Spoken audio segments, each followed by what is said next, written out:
Азыркы күндөрдө бизди таң калтыра турган кадрларды көрүп көнүп калдык. Булардын бардыгы компьютердик эффекттердин жардамы менен жасалары эч кимди таң калтырбай калды. Бирок бул чыгарылышта биз Айдын дома, башкача айтканда Үйдө жалгыз деген киного токтолобуз. Бул кино тартууларда компьютер эртеңки күн болгон.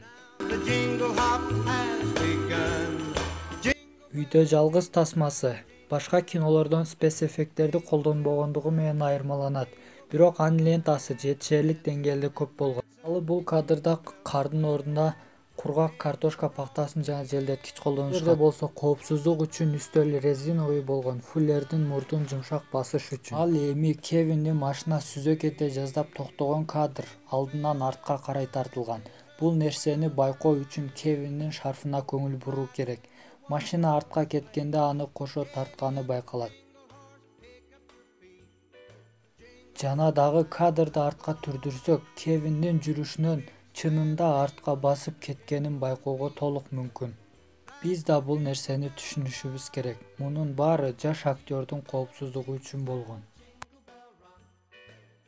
Коопсуздук дегенче, бул кинодо аяусуз таяк жеген кадрлар өтө көп. Мисалы, актер Дэниел Стердин кардан баскан учурда бутунда резиновый байпагы болгон. Ал эми терезе аркылуу үйгө киргенде оюнчуктарды басып алганы бизге маалым. Бул учурда анын буттары үчүн коопсуз болгон. Анткени оюнчуктар атайын кант кристаллынан даярдалган эле. Бул жердеги мык болсо чыныгы эмес эле. Ал мыктын резиновый копиясы болгон. Көпчүлүк сурашат, Дэниел Стердин жүзүнө эмне болгон деп. Анткени бетине ок тийгенде жагымсыз болот го, туурабы? Бирок чындыгында ал жерде эч кандай ок болгон эмес. Болгону визуалдык эффект гана болгон. Дэниел Стердин эмоция гана көрсөткөнүн байкоого болот. А ок болсо пленканын өзүнө гана тартылган. Мынакей, өзүңөр деле карап байкап көрсөңөр. Бул менин оюмча эң күлкүлүү кадр ушул болсо керек деп ойлойм. Привет! Бул жалгыз эле спецэффект эмес. Стердин жүзүндөгү жөргөмүшчү чыныгы болгон. Бирок Стер жөргөмүштү коркутуп албаш үчүн бакырган эмес. Ал үндү жөн гана жаздырышкан. Бирок кызыгы, бул кадр бир гана дубль менен тартылган.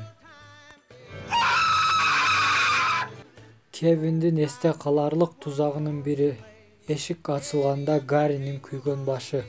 Албетте, бул жерде актёрдун башына эч нерсе болгон эмес. Күйгөн баш болсо манекендики болгон. Актёрлордун башына жана денеси чындык. Бирок муну тартууда ортого күзгү коюлган.